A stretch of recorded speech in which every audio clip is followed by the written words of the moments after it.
स्वागत है आप लोगों का न्यू स्टडी मेनिया में। और इस वीडियो में हम लोग देखने वाले हैं क्लास 7 का साइंस का बुक का चैप्टर 14 जिसका नाम है ऊष्मा, यानी कि विज्ञान के बुक का 14 चैप्टर ऊष्मा। तो हम लोग शुरू करते हैं।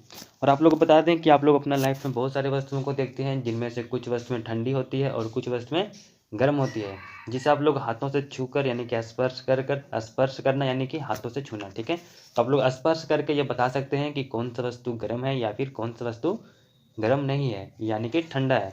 लेकिन ऐसा हर बार ऐसा करना मुमकिन नहीं होता है कि आप लोग हाथों से ही छू के बता दें कि कौन सा वस्तु गर्म है या फिर कौन सा वस्तु ठंडा है। जैसे कि चाय हो गया तो ये आपका गर्म वस्तु है, और बर्फ़ हो गया तो ये आपका ठंडा वस्तु है।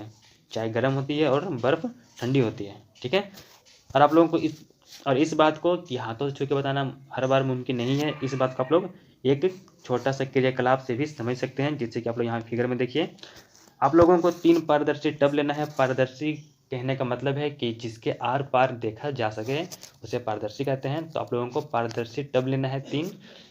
अब पहला टब जो रहेगा उसमें आप लोगों को थोड़ा सा गर्म पानी लेना है। ज़्यादा गर्म मत लीजिएगा, हाथ जल सकता है। गर्म पानी लेना है थोड़ा सा, ठीक है, थोड़ा सा गर्म पानी। और जो दूसरा टब रहेगा उसमें लेना है बर्फ़ वाला पानी, या फिर बर्फ़ ले सकते हैं आप लोग इसमें।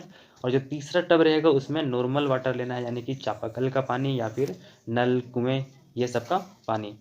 आप लोगों को अपना जो दायां हाथ होगा उसे डालना है टब 1 में, यानी कि वो पानी जिसमें थोड़ा गर्म पानी होगा उसमें टब 1 में। और बायां हाथ को डालना है बर्फ़ वाला में। और 2 मिनट तक इसी प्रकार से रहना है। फिर 2 मिनट के बाद दोनों हाथ को निकालना है और तीसरा टब में डालना है। और आप लोग महसूस कीजिएगा कि आप लोगों को गर्म महसूस होता है हाथ, या फिर ठंडा महसूस होता है, या फिर कैसा महसूस होता है। और आप लोगों को ये बताना है, चेक करना है। तो इस क्रियाकलाप से साबित हो जाएगा कि गर्म और ठंडा केवल तुलनात्मक शब्द है। ठीक है, गर्म तथा ठंडा तुलनात्मक शब्द है, यानी कि हम लोग कंपेयर करने के लिए, सिर्फ तुलना करने के लिए हम लोग इस्तेमाल में लाते हैं। जैसे कि अगर कोई दो वस्तु है तो एक वस्तु गर्म है, ठीक है, और एक वस्तु जो है वो अगर गर्म नहीं है यानी कि ठंडा है, तो हम लोग गर्म बोल के ठंडा बोल के दोनों को आपस में तुलना करते हैं कि कौन सा वस्तु गर्म है, कौन सा गर्म नहीं है, या फिर कौन सा ठंडा है, कौन सा ठंडा नहीं है, इस प्रकार से। और ऊष्मा क्या होती है? ऊष्मा जो होती है वो एक प्रकार की गर्मी है, यानी कि ऊष्मा होती है ऊर्जा का एक रूप। ठीक है, इसे नोट कर लीजिएगा कि ऊष्मा ऊर्जा का एक रूप होता है जो ताप के कारण होता है। ठीक है, ताप कहने का मतलब क्या होता है? ताप कहने का मतलब है गर्मी। अगर किसी भी वस्तु में गर्मी है या कोई वस्तु गर्म है तो उसमें क्या होती है? उसमें होती है ऊष्मा। ऊष्मा यानी कि ऊर्जा। ठीक है, अगर कोई वस्तु गर्म है या फिर कोई वस्तु में गर्मी है तो उसमें ऊष्मा होती है। ठीक, ऊष्मा एक प्रकार का ऊष्मा एक ऊर्जा का रूप है। ठीक है, इसे आप लोग नोट में रखिएगा। और जो अगर कोई वस्तु गर्म है या फिर ठंडा है तो उसका माप तापमान होता है या तापक्रम। तापमान को ही तापमान और तापक्रम दोनों एक ही चीज़ है। ठीक है, तापमान को बोला जाता है तापक्रम। इसे आप लोग ध्यान में रखिएगा। गर्म होना या फिर ठंडा होना की माप क्या है? तापमान या तापक्रम है, जो कि ऊष्मा के कारण होता है। ऊष्मा यानी कि हीट, यानी कि ऊष्मा ऊर्जा का एक रूप होती है। इसे आप लोग ध्यान में रखिएगा। ठीक है, अब हम लोग आगे बढ़ते हैं। और ये जो तापमान होता है, ये जो ऊष्मा होती है यानी कि गर्मी जो होती है, वो अधिक तापमान से कम तापमान की ओर प्रवाहित होती है। इसे भी आप लोग नोट में रखिएगा, ध्यान में रखिएगा कि ऊष्मा जो होती है यानी कि गर्मी जो होती है वो अधिक तापक्रम कहने का मतलब है तापमान। ठीक है, अधिक तापमान से कम तापमान की ओर प्रवाहित होती है, यानी कि ट्रांसफर होता है। ठीक है, जैसे कि अगर आप लोग जब आग जला के अपने हाथ को सेकते हैं, तो जैसे मान लीजिए आप लोगों ने यहाँ पर आग जलाया है, इस प्रकार से आप लोग यहाँ पर आग जलाया है और आप यहाँ पर खड़े होकर आग को सेक रहे हैं अगर, तो आग में तो बहुत ज़्यादा तापमान होता है, क्योंकि इसमें बहुत गर्मी होती है, ये बहुत गर्म रहता है आग। फिर आप लोगों का हाथ भी धीरे धीरे गर्म हो जाता है, जबकि आग का जितना गर्मी है उसके मुकाबले आपका शरीर का गर्मी बहुत कम है, आपका शरीर का तापमान बहुत कम है। इसीलिए आग का जो तापमान है यानी कि आग का जो गर्मी है, वो इसमें जो ऊर्जा है ऊष्मा, ठीक है, वो धीरे धीरे आप में ट्रांसफ़र होने लगता है। अब आप तक आता कैसे? तो हवा से होते हुए आता है। पहले यहाँ का जो वातावरण है वो पहले गर्म होता है, ठीक है, उसके बाद फिर आप भी धीरे धीरे गर्म होने लगते हैं, आपको भी गर्मी महसूस होने लगती है। और आप लोगों ने ये भी देखा होगा कि जब आप लोग चाय का कप लेते हैं, अगर ये कोई चाय का कप है और आप लोग चाय लेते हैं और इसमें जो चाय रहता है, तो आप लोगों का हाथ तो पहले नॉर्मल रहता है, लेकिन जैसे ही आप लोग अपना हाथ से कॉफ़ी वाला कप या फिर चाय वाला कप को जब आप लोग पकड़ते हैं तो आप लोगों का हाथ भी गर्म हो जाता है। ठीक है। तो ऐसे इसलिए होता है क्योंकि ऊष्मा ऊर्जा जो होती है वो अधिक तापमान से कम तापमान की ओर बढ़ता है। ठीक है, चाय का कप का तापमान ज़्यादा था और आपका हाथ का तापमान कम था, इसलिए आपका हाथ भी गर्म हो गया। ठीक है, तो ऐसा होता है।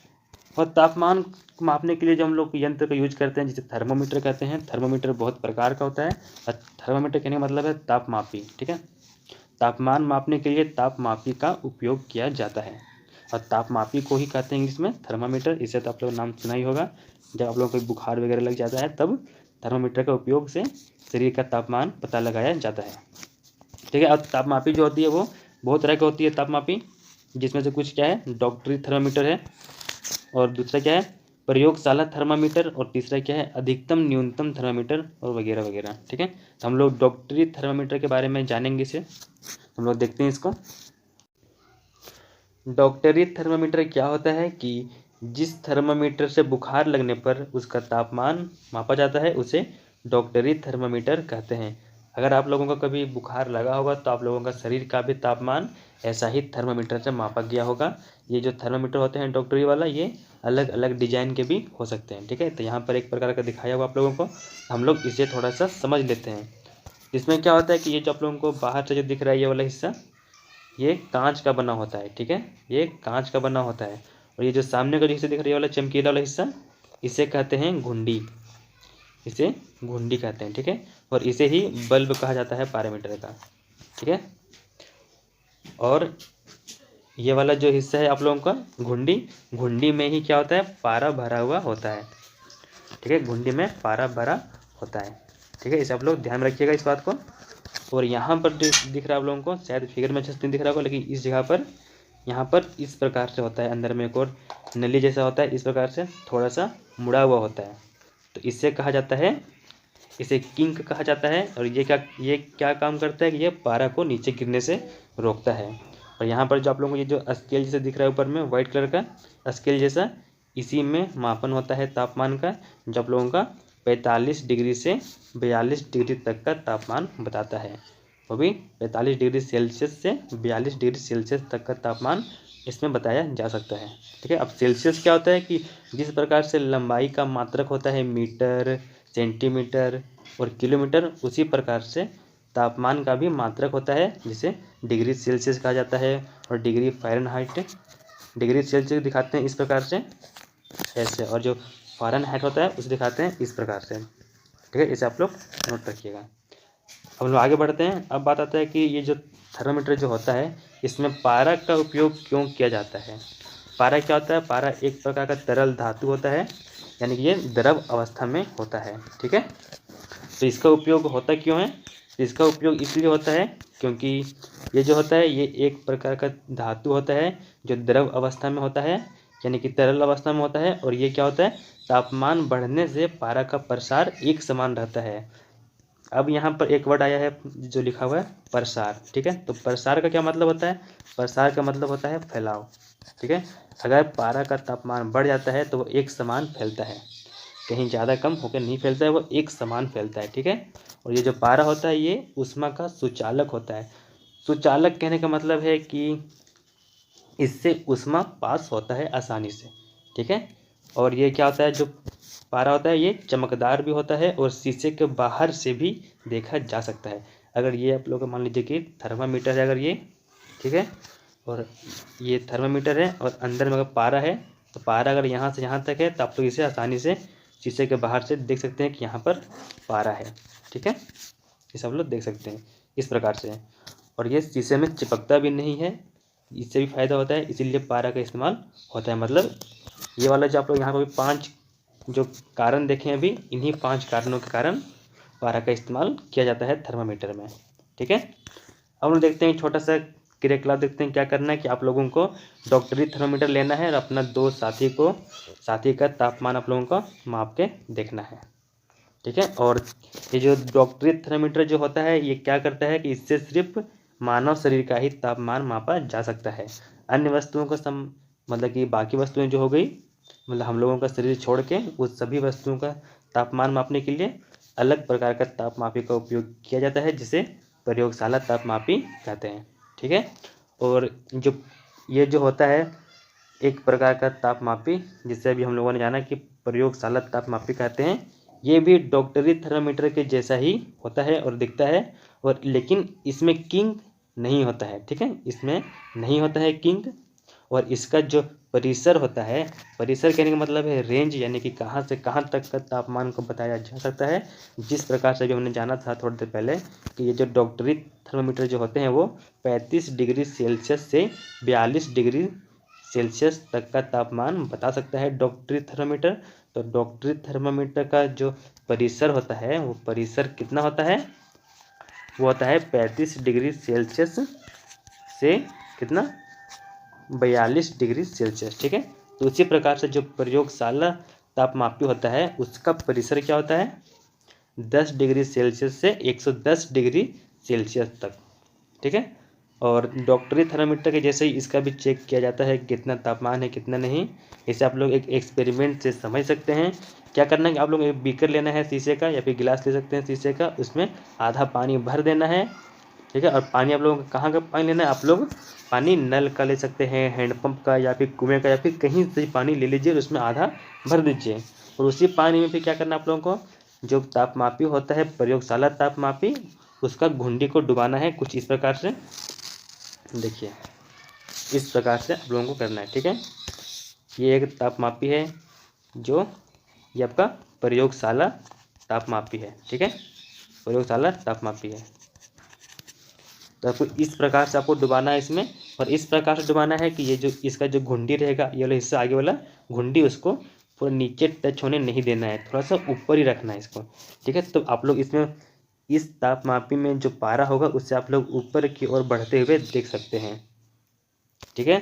तो इस प्रकार से आप लोग जान सकते हैं कि पारा किस प्रकार से ऊपर की ओर बढ़ता है, और वो जिस जगह पर जाके रुक जाएगा, मान लीजिए यहाँ से बढ़ना स्टार्ट हुआ और यहाँ रुक गया, तो यहाँ पर जो नंबर लिखा होगा मतलब उतना डिग्री सेल्सियस तापमान है पानी का। ये आप लोग जान जाइएगा आसानी से। अगर आप लोग अरेंज कर सकते हैं तापमापी का इसका, तो आप लोग ये एक्सपेरिमेंट कर सकते हैं घर में, ठीक है। अब हम लोग आगे बढ़ते हैं। हम लोग अब ऊष्मा का संरक्षण के संचरण के बारे में जानेंगे, ठीक है। आप लोग यहाँ फिगर में जैसे देख सकते हैं कि ये वाला जो दिख रहा है आप लोग को फिगर, ये क्या है कि मिट्टी का एक चूल्हा बना हुआ है और इसके ऊपर में एक के ऊपर एक बर्तन रखा हुआ है, ठीक है। ये आप लोगों का भारत देश में, हम ही लोग का देश में जगन्नाथपुरी में एक बहुत ही प्रसिद्ध मंदिर है। तो वहाँ पर प्रसाद बनाने का यही तरीका है कि मिट्टी के चूल्हे के ऊपर एक बर्तन रखा जाता है और उसमें प्रसाद बनाया जाता है, ठीक है। अब यहाँ पे बात आता है कि नीचे वाला में तो ठीक है कि नीचे जो है वो सबसे सामने है आग का, तो वो गर्म होकर उसमें प्रसाद बन जाता है, लेकिन जो सबसे ऊपर वाला है उसमें कैसे बनता है। तो होता है क्या है कि आग का जो गर्मी है, आग में जो ऊष्मा होती है वो पहले वाले बर्तन से दूसरे वाले बर्तन में गर्म होते होते हैं, फिर दूसरे से तीसरे में और तीसरे से चौथे में, इस प्रकार से आगे की ओर बढ़ते रहता है। तो इस प्रकार से सब में प्रसाद बन जाता है, ठीक है। यानी कि कहने का क्या मतलब है कि ऊष्मा जो होती है, ठीक है, ऊष्मा का संचरण होता है, यानी कि वो एक स्थान से दूसरे स्थान तक जाता है, ठीक है। यानी कि ऊष्मा एक स्थान से दूसरे स्थान तक गति करता है, और ऊष्मा का एक स्थान से दूसरे स्थान तक गति करना या फिर स्थानांतरित होना, यानी कि एक स्थान से दूसरे स्थान तक पहुंच जाना, ठीक है, ये ऊष्मा का संचरण कहलाता है। इसे आप लोग नोट कीजिएगा। और ये जो काम है संचरण, ऊष्मा का संचरण, ये 3 तरीकों से होता है, 3 विधि से हो सकता है।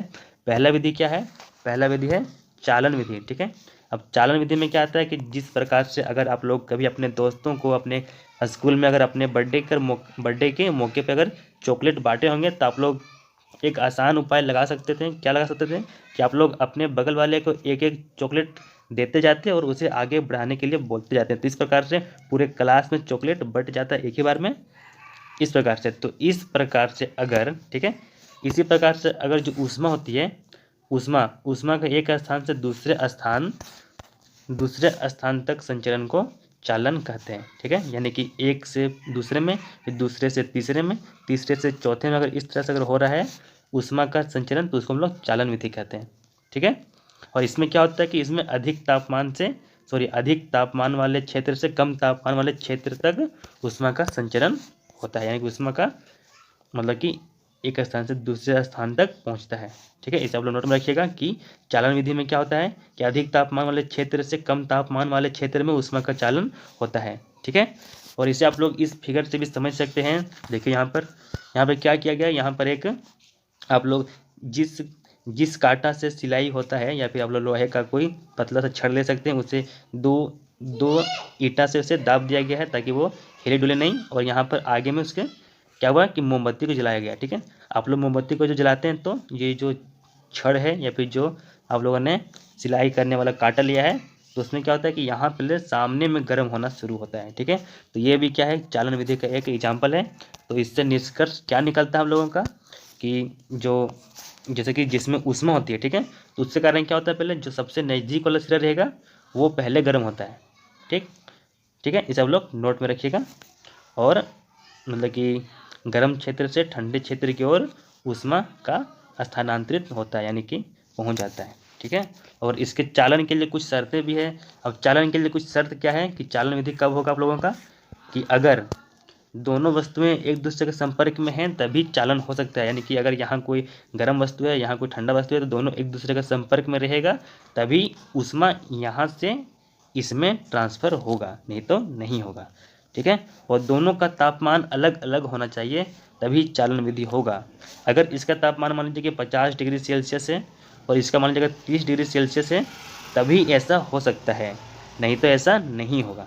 अगर दोनों का बराबर रहेगा तो चालन विधि होगा ही नहीं। ठीक है, इसे आप लोग नोट कर लीजिएगा। अब हम लोग आगे बढ़ते हैं। अब कुछ वस्तुएं ऐसे होते हैं, यानी कि अब हम लोग देखेंगे ऊष्मा का चालक और कुचालक वस्तुएं। ठीक है, तो चालक वस्तु कहने का क्या मतलब है कि कुछ वस्तुएं ऐसी होती है जो ऊष्मा के अच्छे चालक होते हैं, यानी कि अपने से ऊष्मा को पास होने देते हैं। ठीक है, तो उसे ऊष्मा का सुचालक कहा जाता है, जैसे कि लोहा, तांबा, एल्युमिनियम, ये सभी क्या है, ऊष्मा का सुचालक, यानी कि ये सभी वस्तुएं से ऊष्मा काफ़ी आसानी से पास होता है। ठीक है, और सबसे अच्छा चालक क्या है, चांदी ऊष्मा का सबसे अच्छा चालक होता है। ठीक है, यानी कि कहने का क्या मतलब है कि जिन वस्तुओं से या जिन पदार्थों से होकर ऊष्मा का संचरण नहीं होता है उसे ऊष्मा का कुचालक कहा जाता है। ठीक है, जिससे ऊष्मा का संचरण होता है उसे चालक कहते हैं। ठीक है, और जिससे ऊष्मा का संचरण नहीं होता है उसे ऊष्मा का कुचालक कहते हैं। अब जैसे कि क्या हो गया, अब जैसे कि उदाहरण में क्या आ जाएगा कि प्लास्टिक हो गया, लकड़ी हो गया, कागज हो गया, सूती कपड़ा, ये सभी ऊष्मा का कुचालक है। ठीक है, और पानी जो हो गया और हवा हो गया, ये सभी ऊष्मा का कुचालक है। ठीक है, हवा और पानी भी ऊष्मा का कुचालक होता है। ठीक है, इसे आप लोग नोट रखिएगा। हम लोग अब देखेंगे संवहन विधि, और संवहन विधि को हम लोग एक छोटा सा क्रियाकलाप के माध्यम से समझने का प्रयास करेंगे। क्रियाकलाप क्या है कि आप लोगों को पहले एक बर्तन लेना है इस प्रकार से। ठीक है, और बर्तन में आप लोगों को लगभग में आधा पानी भर देना है। ठीक है, भरना उसमें, तो उसमें क्या करना है कि जब आप लोग उसे कोई ज्वालक से गर्म करेंगे। ठीक है, ज्वालक कहने का मतलब है कि कोई भी ऐसा चीज़ जिससे आग निकलती हो, जिससे ऊष्मा निकलती हो। ठीक है, तो उससे आप लोग इसे गर्म करना है। जब आप लोग इसे गर्म करेंगे तो क्या होता है, इस पानी में क्या होता है कि इस पानी का जो सबसे नीचे का जो होता है पानी का कण, उसमें पहले जाता है इस ज्वालक से ऊष्मा। ठीक है, इस ज्वालक से जाता है ऊष्मा, जाता है पहले नीचे वाला पानी का कण में। तो इसको जब मिलता है ऊष्मा तो ये क्या होता है, ऊपर की ओर उठता है, तो ऊपर आ जाता है। ये यहाँ पर जगह जो खाली हो गया तो वहाँ पर अगल बगल का जो कण होते हैं वो आ जाते हैं। फिर ये इसे मिलता है आग से, क्या मिलता है, इसे ऊष्मा मिलता है। फिर ये ऊपर की ओर उठता है, फिर ऊपर जाता है। फिर इसके जगह पे दूसरा पानी का आ जाता है कण, फिर इसे मिलता है ऊष्मा, फिर ये ऊपर जाता है, यहाँ पे आता है नया पानी का कण बगल से। ठीक है, तो इस प्रकार से होते होते क्या होता है कि पानी का सभी कण में आ जाता है ऊष्मा, यानी कि सभी कण गर्म हो जाते हैं। तो लास्ट में क्या होता है कि पानी गर्म हो जाता है। तो कहने का वैसे मतलब क्या है कि देखिए, कहने का मतलब ये है इसमें कि अगर पानी का कण में ऊष्मा मिलता है, ठीक है, तो वो ऊष्मा ग्रहण करके क्या होता है कि ऊपर उठ जाता है। ठीक है, फिर उसके जगह पे क्या होता है कि पानी का जो दूसरा जो होता है कण, जो गर्म नहीं होता है, ठंडा होता है, ठीक है, तो फिर वो वहाँ पे आ जाता है। फिर उसको जब ऊष्मा मिलता है तो वो भी ऊपर की ओर उठता है, और इसी प्रक्रिया से धीरे धीरे पूरा पानी गर्म हो जाता है। ठीक है, इसी प्रक्रिया से पूरा पानी गर्म हो जाता है। यानी कहने क्या मतलब है कि ऊष्मा संचरण की वह विधि जिसमें पदार्थ के कण गर्म होकर ऊपर गति करते हैं और उनकी जगह ठंडे कण आ जाते हैं, तो वो संवहन कहलाती है। ठीक है, संवहन कहलाता है। ठीक है, इसे आप लोग नोट कर लीजिएगा। और इसी प्रकार से वायु में भी होता है, इसी प्रकार से वायु में भी होता है। वायु भी गर्म इसी प्रकार से होता है, जिससे आप लोग इस प्रकार से फिगर से समझ सकते हैं। देखिए यहाँ पर अगर आप लोग अपना हाथ को मोमबत्ती के ऊपर रखते हैं इस प्रकार से, या फिर अगर मोमबत्ती का किनारे में रखते हैं साइड में, तो दोनों हाथ में से ऊपर वाला जो हाथ होता है उसमें अधिक गर्मी महसूस होती है। ऐसा इसलिए क्योंकि मोमबत्ती का जो ऊपर का जो हवा होता है पहले यहाँ पे गर्मी होता है, ठीक है, फिर ये ऊपर की ओर उठने लगता है, इसलिए हम लोगों को पहले ऊपर वाला हाथ में ज़्यादा गर्मी महसूस होता है। ठीक है, अब हम लोग आगे बढ़ते हैं। तो इससे निष्कर्ष क्या निकलता है कि संवहन के द्वारा ही वायु गर्म होती है और ऊपर की ओर उठती है। ठीक है, ये सब लोग ध्यान में रखिएगा। हम लोग आगे बढ़ते हैं। हम लोग अब देखेंगे संवहन का व्यवहारिक अनुभव। इसमें क्या देखेंगे कि समुद्र तट का जो क्षेत्र होता है तो वहाँ पर जो घरों में जो खिड़कियाँ बनी होती है उसे लोग समुद्र की ओर रखते हैं। ऐसा क्यों करते हैं? क्योंकि दिन के टाइम में स्थल जो होता है वो पानी के मुकाबले जल्दी गर्म होता है। ऐसा क्यों? क्योंकि पानी जो होता है वो ऊष्मा का अच्छा चालक तो होता नहीं है, इसीलिए स्थल जल्दी गर्म होता है। इस प्रकार से यहाँ देखिए आप लोग फिगर में, ये आप लोग फिगर ध्यान से देखिए। यहाँ पे क्या है कि ये यहाँ पर समुद्र है, ठीक है, ये समुद्र है और यहाँ पर स्थल है। तो स्थल का हवा जल्दी गर्म होगा, ये ऊपर की ओर उठेगा, और यहाँ पर जो जगह खाली हुआ है उसे भरने के लिए बगल का जो ठंडी हवा है वो इधर से इधर की ओर आएगा, फिर यहाँ से गर्म होकर इधर जाएगा। ठीक है, इस प्रकार से, और ये होते रहेगा। तो समुद्र की ओर से जो ठंडी हवाएं आती है, ठीक है, उससे क्या कहा जाता है? उसे समुद्र समीर कहा जाता है। ठीक है, यानी कि समुद्र की ओर से आने वाली हवा को समुद्र समीर कहते हैं। ठीक है, इसे आप लोग ध्यान में रखिएगा। और लेकिन रात्रि के वक्त में यानी कि रात के टाइम में ये काम उल्टा होता है। ऐसा क्यों? क्योंकि रात में क्या होता है कि समुद्र का जो जल होता है, जो पानी होता है, वो स्थल के मुकाबले धीमा गति से ठंडा होता है। ठीक है, और जो स्थल होता है वो जल्दी ठंडा होता है। यानी कि कहने क्या मतलब है, यहाँ पर देखिए फिगर से आप लोग कि यहाँ का जो हवा है, ठीक है, वो यहाँ के मुकाबले थोड़ा गर्म है, क्योंकि यहाँ वाला जल्दी ठंडा नहीं होता है और ये जल्दी ठंडा हो जाता है, यानी कि ये थोड़ा गर्म है इससे।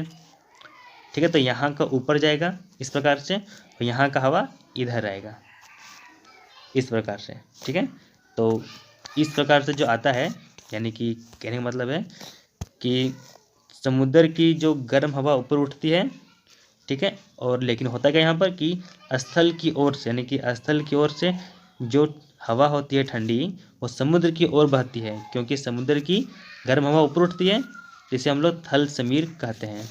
आप लोग इसे अच्छे से टिक कर लीजिए कि स्थल की ओर से जो ठंडी हवा समुद्र की ओर बहती है उसे ही थल समीर कहते हैं।